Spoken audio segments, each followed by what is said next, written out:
Hello friend, কেমন আছো তোমরা সবাই? আশা করছি সবাই খুব ভালো আছো, আর আমিও ভালো আছি।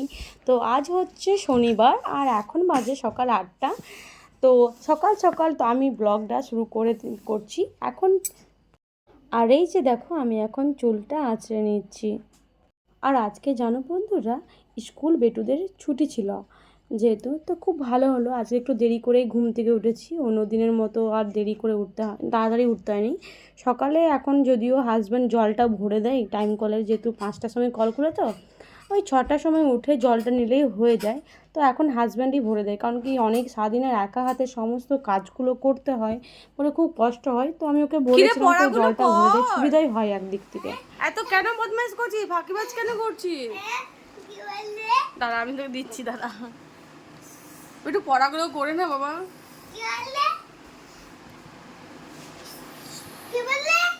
হ্যাঁ, বেটুদের স্কুলটা ছুটি ছিল, কারণ ছিল যেহেতু শ্রী হরিচন্দ্র চাঁদ ঠাকুরের জন্ম জয়ন্তী ছিল, তো ওই কারণে স্কুল ছুটি ছিল। তো ওদেরকে বললাম, তোদের স্কুল যখন ছুটি আছে তাহলে তোরা পড়তে বসে যা। তো দেখো, পড়তে বসার নাম করে ওরা মাতুন করছে, ওদেরকে বললেও কথা শোনে না গো। আর আমিও কি করব, কিছু করার ছিল না, একা হাতেই যেহেতু সব কিছুটা করতে হয়, মন নিজের মতো করে কাজ করছিলাম। আর দেরি করে ঘুম থেকে উঠলে কি মাইন্ডটা আমার ফ্রি হয়ে যায়। সকাল সকাল ঘুম থেকে উঠলেই মনে হয় যে খুবই অস্বস্তি লাগে, মানে সারাদিন ঘুম পাচ্ছে এরকম টাইপেরটা মনে হয়।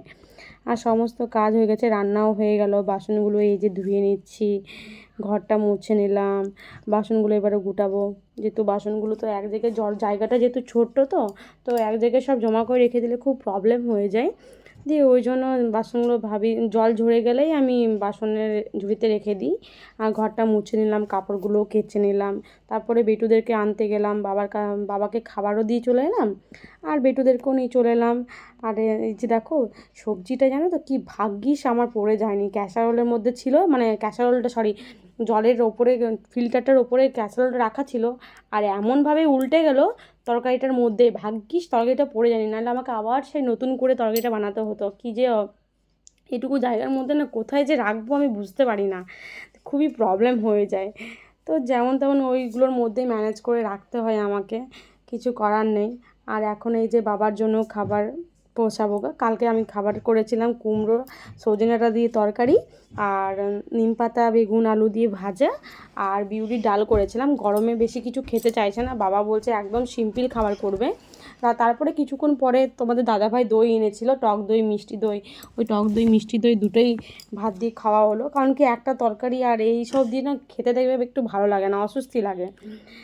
তো বাবা নিয়ে তারপরে গেলাম তো বাবার কাছে। জানো বন্ধুরা, বেটুগুলো এত বদমাইশ করে না, বাবাকে খুবই বিরক্ত করে।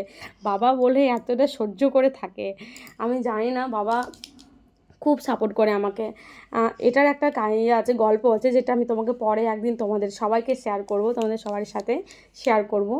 তো এখন বাবাকে দেখো চা বানিয়ে দিচ্ছি দুপুরে, কারণ কি ওই যে কী বলে ওটাকে, কী বলে ওই চায়ের ফ্ল্যাক্সটার মধ্যে চা ভরে দিই। চাটা বাবা বলে ফ্ল্যাক্সের মধ্যে যেহেতু চাটা থাকে, তো তো বাবা বলে যে চাটা কেমন পাতলা জলের মতো হয়ে যায়, তুমি একটু বেশি করে চাটা আমার ফুটিয়ে দেবে, তাহলে চালটা আর চা পাতা একটু বেশি করে দেবে। আমি মনে করি যে চা যেহেতু লিকার চা, একটু চা পাতা কম দিলে বেশ ভালো লাগে খেতে।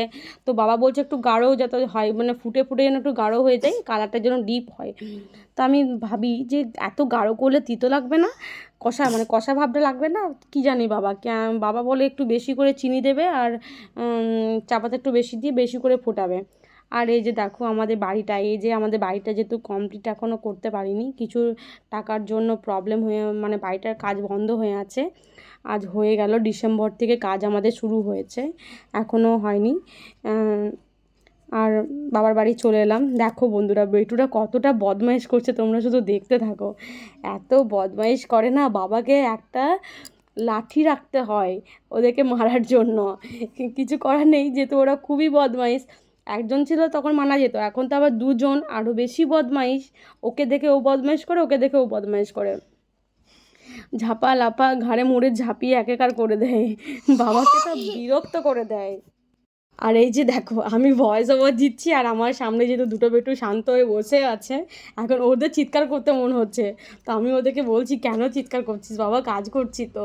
তা আবার সেই চুপ করে গেলো। আর মায়ের দেখো শরীর খারাপ, প্রেশারটা আবার প্রেশার বেড়ে গেছে, না বেড়ে গেছে বললো। হ্যাঁ আজকে কাজে যেতে পারেনি, শরীরটা যেহেতু খারাপ আছে বলে।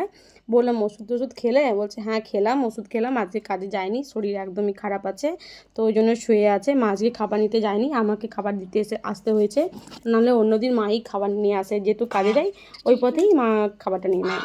আর এই যে দেখো কি সুন্দর হাঁসগুলো না। তো ফ্রেন্ড তো বন্ধুরা আর কিছু ভিডিও করিনি, আজকে আমি আর কিছু খাবারের ভিডিও করিনি এতটা পর্যন্ত। তো বন্ধুদের ভিডিও যদি ভালো লেগে থাকে আমার ব্লগ, তো প্লিজ একটা লাইক করে দিও, শেয়ার করে দিও, আর সাবস্ক্রাইবও করে দিও। সত্যি এত ঠিক আছে? বদমাইশ করতে পারে, এত রোদে কেন যাচ্ছিস বাইরে?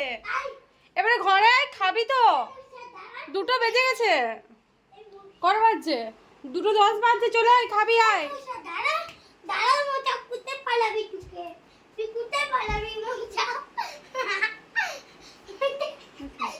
কত বদমাইশ।